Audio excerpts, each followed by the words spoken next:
Part three on this theme of the shamanic illness. The way that comes down to us from the Far East, it's like this sort of archetypal event.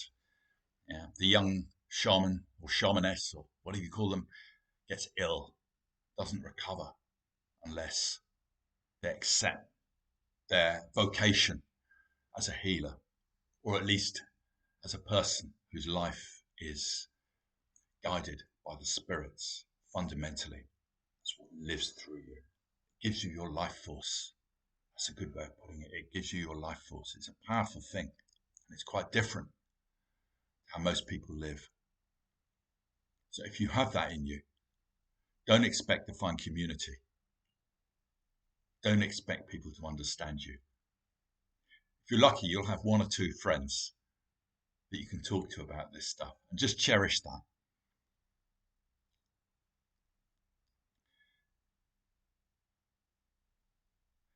And if you've been through this kind of dismemberment, and people do, they have these like turning points in their lives, and they're really difficult. And in our society, we don't have anyone to sort of necessarily to guide us through, to tell us what's happening. It's just like life is no longer making sense. It's the classic midlife crisis, if you like.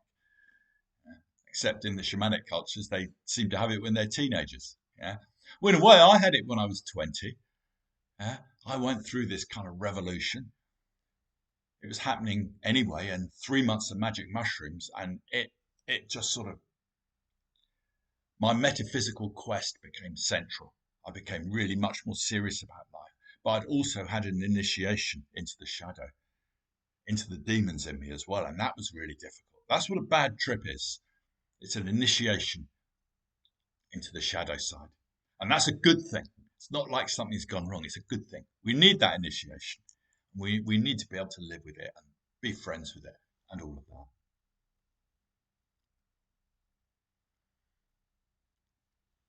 And the proto-shaman may well die. That's how serious the spirits are about us accepting our vocation, accepting what is deeply within us, that mysterious thing around which we can no longer plan our life. We don't know where it's going to go, month by month sometimes. Yeah, we just have to be open to where the spirit wants to pull us, needs us to live. It doesn't work 9 to 5. We may not do an awful lot, and we may therefore feel we're failing, we're not properly living. But no, Spirit has certain things for us to do, and they may be deep things. Spirit will send the right people if we don't go chasing people that we can help. And then maybe we just fiddle around and enjoy ourselves the rest of the time. Who knows? We don't have those kind of worldly judgments anymore about being busy. But fundamentally, it's about the calling. The shamanic illness is fundamentally about the calling. And I talked about which can happen in smaller ways as bigger life-changing ways. There is that initial, quite often, that initial life-changing way where you no longer live from the values around you. You live from something else that you've had to find for yourself, this different drum.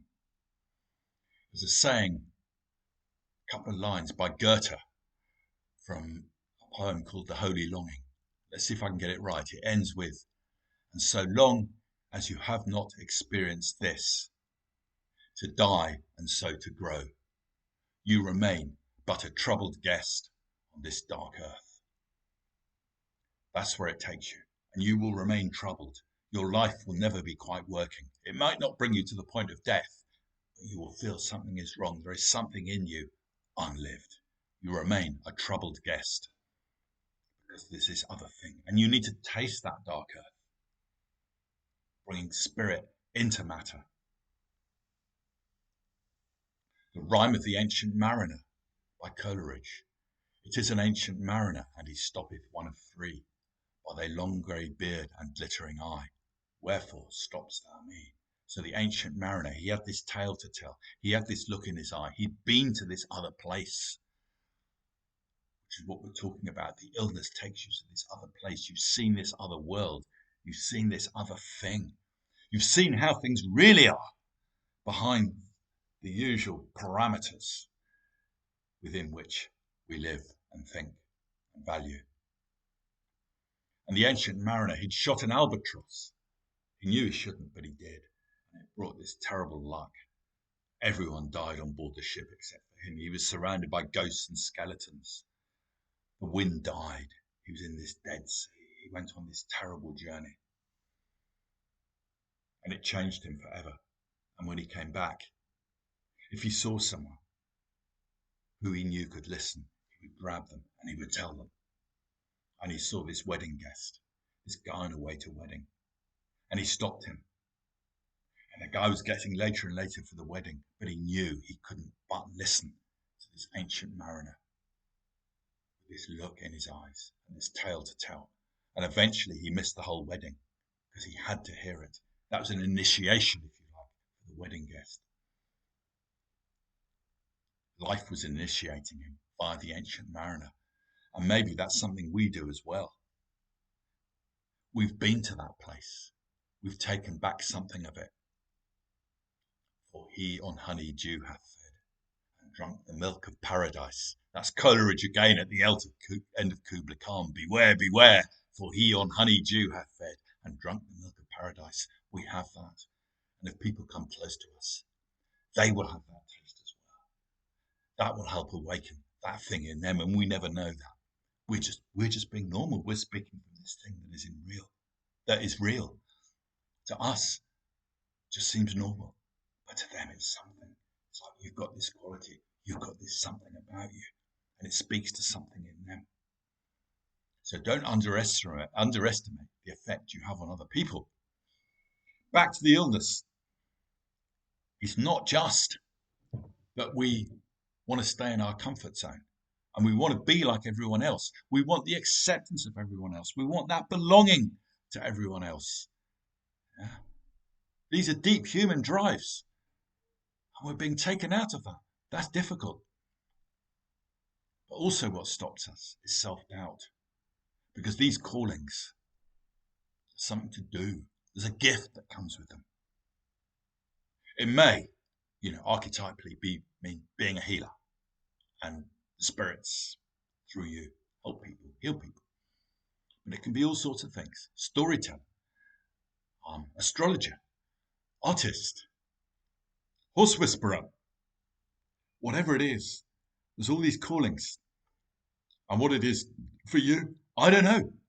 It's a mystery what draws us, what the spirit tells us. This is what you have to do. We don't have a choice. We're drawn towards these things. It's what we have to do. Free will is doing willingly that which we have to do.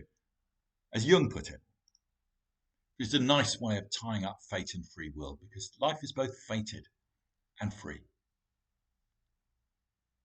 Maybe I'll talk about that in the next one. But self-doubt, that's what I want to talk about. That is often what stops us accepting the shamanic calling.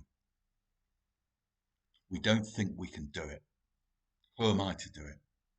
I get this in little ways. I was writing a fantasy novel that a wolf suggested I write. Hadn't written fiction before, and sometimes I'd stop for a month at a time and I would start crashing. And I'd stop because I didn't think it was any good. I think it is quite good. The style's a bit maybe undeveloped, a bit rough, but there's a rawness to the tale. There's a nugget in there, and I can write in a way that keeps the reader interested. But I didn't believe in it. And so I would crash and I would drink too much and I'd feel depressed. Nothing was working anymore. I'd try this, try that, except that thing I had to do.